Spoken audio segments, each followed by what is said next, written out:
Salam sejahtera untuk kita semua. Pelajaran Sekolah Sabat dengan tema utama Dalam Cawan Lebur Bersama Kristus. Pelajaran kedua, Cawan Lebur yang Datang. Kamis, 7 Juli. Cawan Lebur Kedewasaan. Dan supaya aku jangan meninggikan diri karena pernyataan-pernyataan yang luar biasa itu, maka aku diberi suatu duri di dalam dagingku, yaitu seorang utusan iblis untuk menggocok aku, supaya aku jangan meninggikan diri. 2 Korintus 12 ayat 7. Ada perbedaan besar antara menebang dan memangkas. Kita menebang tanaman yang tidak kita inginkan lagi. Kita memangkas tanaman yang ingin kita kembangkan menjadi lebih berbuah. Kedua proses tersebut bagaimanapun melibatkan pisau tajam. Memang pemangkasan membutuhkan pemotongan bagian dari tanaman yang mungkin tampaknya seperti tukang kebun pemula yang menghancurkannya. Dalam konteks spiritual, Bruce Wilkinson menulis, apakah Anda berdoa untuk berkat Allah yang melimpah dan memohon agar Dia menjadikan Anda lebih seperti anaknya? Jika jawaban Anda adalah ya, maka Anda sedang meminta gunting. Orang bertanya-tanya, apa sebenarnya maksud Paulus dengan duri di dalam dagingku? Ide-ide yang terbentang dari Paulus mendapat serangan konstan dari musuh sehingga kesulitan dalam berbicara. Tampaknya ini sebenarnya masalah dengan penglihatannya. Hebatnya, Paulus percaya bahwa durinya diberikan kepadaku. Menurut Anda, apakah yang Paulus maksudkan dengan diberikan kepadaku? Siapa yang memberikan itu kepadanya? Bagaimanakah Allah dapat menggunakannya untuk keuntungan bagi Paulus? Perhatikan bahwa duri Paulus memiliki tujuan yang pasti untuk mencegah aku menjadi sombong. Itu bukan karena dosa tertentu yang dia lakukan, tetapi untuk mencegah dia berbuat dosa di masa depan. Paulus menyadari bahwa pada dasarnya ia memiliki kelemahan terhadap dosa dan bahwa duri ini dapat mencegahnya. Bacalah 2 Korintus 12 ayat 7-10. Bagaimanakah Paulus menghadapi durinya? Apakah menurut Anda kelemahan Paulus memiliki manfaat rohani lain baginya? Bagaimanakah tanggapan Paulus dapat membantu Anda menghadapi duri yang mungkin harus Anda pikul? Pikirkan tentang area dalam hidup Anda di mana Anda perlu menjadi lebih berbuah dalam kebenaran. Kualitas spiritual apakah yang ingin Anda minta agar Allah kembangkan di dalam diri Anda melalui pemangkasannya? Pelajaran yang bisa kita dapatkan pada saat ini. Ketika kita membaca pelajaran Sekolah Sabat pada hari ini, ada suatu pelajaran yang menarik yang bisa kita temukan terkait dengan duri dalam daging yang dimaksudkan oleh Rasul Paulus. Ada banyak interpretasi mengenai duri dalam daging ini. Ada yang menyatakan bahwa itu merupakan makna literal dari utusan iblis yang menggocok. Kalau kita melihat arti dari menggocoh ini adalah memukul atau meninju. Jadi ada utusan iblis yang memukul dia secara harfiah.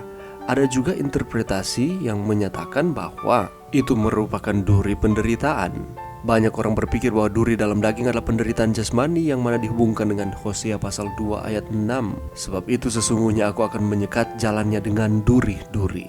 Dan duri yang dimaksudkan di sini adalah penderitaan yang datang di dalam kehidupan manusia, di mana penderitaan itu dirancang untuk menyembunyikan kesombongan manusia, dan itu atas dasar izin Tuhan. Dan setan berperan sebagai penyebabnya. Kalau kita melihat peristiwanya ada di dalam kasus Ayub. Duri dalam daging itu bisa juga sebuah kelemahan, dan kelemahan ini menjadi masalah atau mendatangkan kesulitan dan menjadi penghambat untuk melakukan hal-hal tertentu. Dan duri dalam daging juga bisa musuh-musuh Paulus. Karena memang kalau kita membaca di dalam 2 Korintus adalah surat pembelaan Paulus kepada para pemimpin gereja lainnya yang telah menyesatkan orang-orang dengan Injil palsu. Ada interpretasi lain yang menyatakan bahwa kemungkinan duri dalam daging itu adalah berhubungan dengan kondisi fisik. Beberapa orang mengatakan bahwa Paulus memiliki penglihatan yang buruk, kesulitan berbicara dengan jelas, cacat di wajahnya, atau penyakit lain yang tak kunjung sembuh. Kenapa demikian? Karena referensinya di dalam Galatia 4 ayat 12-16. Sungguh pun demikian keadaan tubuhku itu, yang merupakan pencobaan bagi kamu, namun kamu tidak menganggapnya sebagai sesuatu yang hina dan yang menjijikkan, tetapi kamu telah menyambut aku. Jadi dilihat dari keadaan fisik dari Rasul Paulus, kelihatannya dia memiliki ketidaksempurnaan ketika ia melihat atau ia memiliki penyakit yang lain sehingga ia menyatakan bahwa ia hina dan menjijikkan. Tetapi di jemaat Galatia mereka menyambut Paulus. Kita tidak tahu pastinya apa itu duri dalam daging yang dimaksudkan oleh Rasul Paulus, tetapi tujuan duri dalam daging ini adalah menurut Paulus supaya dia tidak sombong, supaya dia tidak meninggikan diri, supaya dia bergantung sepenuhnya kepada Tuhan, sehingga cawan lebur ini dapat memberikan pendewasaan di dalam kehidupannya. Berapa banyak di antara kita yang dengan kelebihan-kelebihan kita, sehingga pada akhirnya kita tidak mengandalkan Tuhan dan kita menjadi sombong, kita menganggap rendah orang lain, dan justru kita menjadi tinggi hati. Kita harus terus mengingat bahwa segala sesuatu diberikan oleh Tuhan.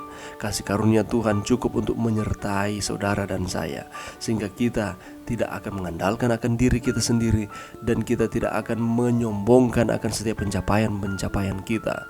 Karena pencapaian di dalam kehidupan kita itu adalah pemberian Tuhan. Dan jangan pernah kita melupakan, sama seperti dengan Paulus katakan, dalam kelemahanlah kuasaku menjadi sempurna. Demikian pula dengan kita. Di dalam setiap pergumulan tantangan kehidupan kita, di dalam Tuhan, ketika kuasa Tuhan ada di dalam kehidupan kita, maka Ia akan memberikan kepada kita kemenangan. Dia akan memberikan kepada kita kekuatan untuk menghadapi cawan lebur di dalam setiap kehidupan saudara dan saya. Mari berdoa.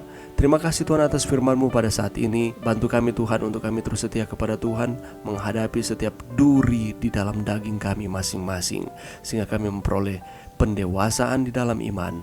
Kami akan terus setia kepada Tuhan, dan ketika Tuhan datang kami diselamatkan. Ini doa kami di dalam nama Yesus. Amin.